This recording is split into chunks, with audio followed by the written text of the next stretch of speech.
Welcome to our channel. Today we how to connect with Safeco step by step clearly. To begin connecting with Safeco, start by visiting their official website. Navigate to the home page to access essential information. On the home page, look for the Contact Us section. Click on this section to find different ways to reach out. Choose the method of communication that works best for you. If you prefer using the phone, locate the customer service number. Dial the number for assistance with your inquiries. For email communication, look for the email address provided.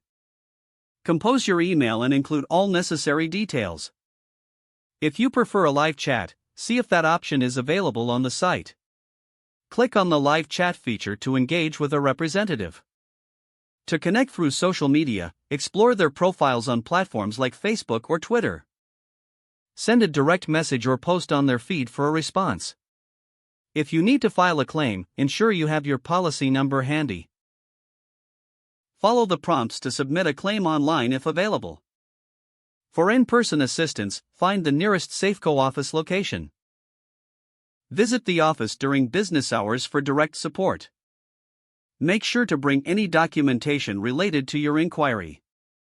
Take notes during your conversation for reference. Lastly, follow up if you do not receive a timely response. If the page does not load, refresh the browser or try again in a private or incognito window.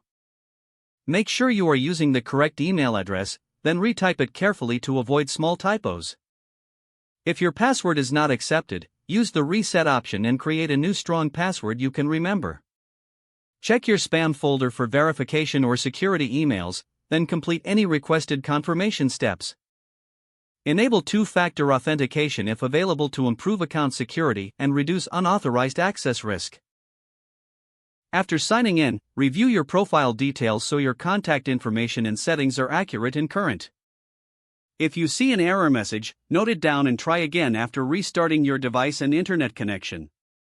Log out when you finish, especially on shared devices, to keep your account and payment information secure. Don't forget to like this video and subscribe to our channel for more step-by-step tech guides.